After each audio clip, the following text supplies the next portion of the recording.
Bapak Ibu, saudara-saudari, anak-anak, adik-adik, sahabat kenalan yang saya kasihi, mari kita renungkan bacaan Injil pada hari ini, Senin 31 Mei 2021.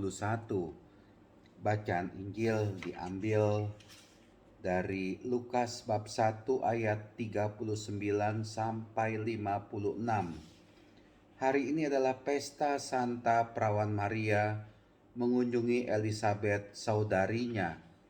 Bapak Ibu, saudara-saudari terkasih, ketika terjadi perjumpaan antara Maria dengan Elizabeth saudarinya, apa yang bisa kita renungkan di sini?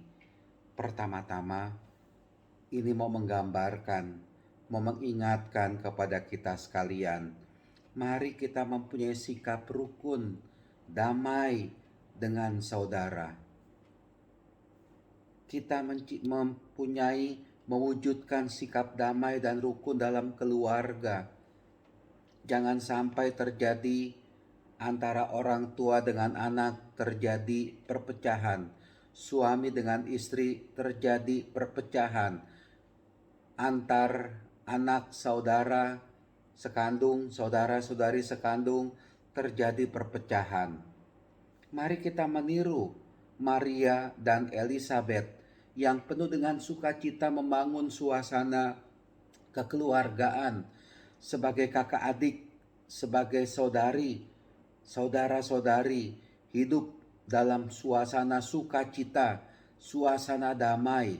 Ini yang pertama-tama mau ditampilkan oleh Maria dan juga Elizabeth, mewujudkan suasana akur, rukun, damai dalam keluarga, dalam rumah tangga.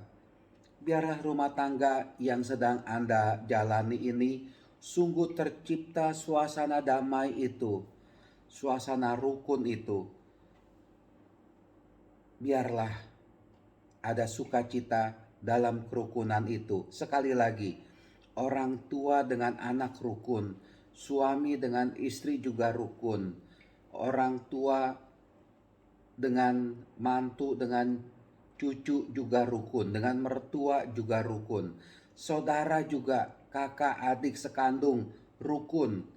Jangan sampai terjadi putus hubungan. Itu sangat memalukan dan tidak sesuai dengan apa yang dinyatakan dalam Injil hari ini, Maria yang mengunjungi Elizabeth. Itu yang pertama-tama.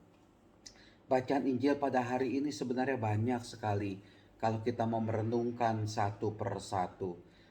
Namun ada lagi yang lain yang saya pikir menjiwai Bunda Maria. Bagaimana itu Bunda Maria sungguh-sungguh memuliakan Tuhan dalam kehidupannya. Betapa dia itu, Bunda Maria, punya cara sendiri untuk memuliakan Tuhan. Dengan cara apa? Merendahkan dirinya, menerima kehendak Allah. Menerima kehendak Allah dan tulus ikhlas menjalankan apa yang menjadi kehendak Allah itu. Bunda Maria tetap setia sebagai ibu yang setia, ikut bersama dengan Tuhan Yesus sampai Tuhan Yesus wafat di kayu salib. Kalimat ungkapan jiwaku memuliakan Tuhan ini mau menunjukkan kepada kita sekalian, Maria sebagai sosok perempuan yang sederhana, sungguh menjadikan Tuhan nomor satu dalam hidupnya. Karena begini, banyak orang dalam kehidupan ini, meskipun dia itu sebagai pengikut Kristus, orang Katolik, orang Kristiani, belum tentu ya ini suatu pengingat bagi kita sekalian supaya memuliakan Tuhan, bukan memuliakan diri sendiri. Ada kalanya kita kerap kali jatuh ke dalam egoisme, kepentingan diri sendiri, mau menang sendiri, mau sombong. Ya, hati-hati dengan sikap sombong. Karena dari dalam bacaan Injil hari ini juga dikatakan mencerai-beraikan orang-orang yang congkak hatinya. Maka dari itu, yang utama dari Bunda Maria yang diajarkan kepada kita juga adalah mari kita memuliakan Tuhan. Jangan juga kita memuliakan kedagingan kita. Kita sebagai manusia, sebagai mengaku diri sebagai orang Katolik, orang Kristen kadangkala tidak memuliakan Tuhan, tapi memuliakan kedagingan kita, daging itu. Silakan baca Galatia bab 5.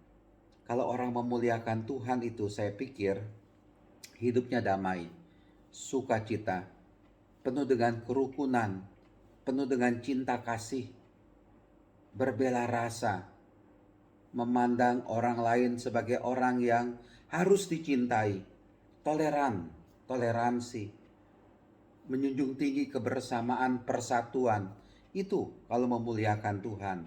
Tapi kalau orang itu sudah egois, mementingkan nafsunya sendiri, kedagingannya itu begitu nampak dalam dirinya, suka mencaci maki, sumpah serapah, menjelek-jelekan orang lain. Tidak, orang itu tidak memuliakan Tuhan. Nah, Bapak Ibu saudara-saudari terkasih, mari dalam kehidupan ini kita sungguh memuliakan Tuhan. Tanamkan dalam diri kita, dalam jiwa kita, saya mau memuliakan Tuhan. Saya mau bersatu dengan Tuhan. Saya sungguh mau merasa dekat, berada dekat dengan Tuhan. Dan akhirnya sukacita itulah, kasih itulah, kebaikan itulah yang bisa kita tampakkan kepada sesama kita. Tuhan memberkati, Tuhan melindungi kita semua. Amin.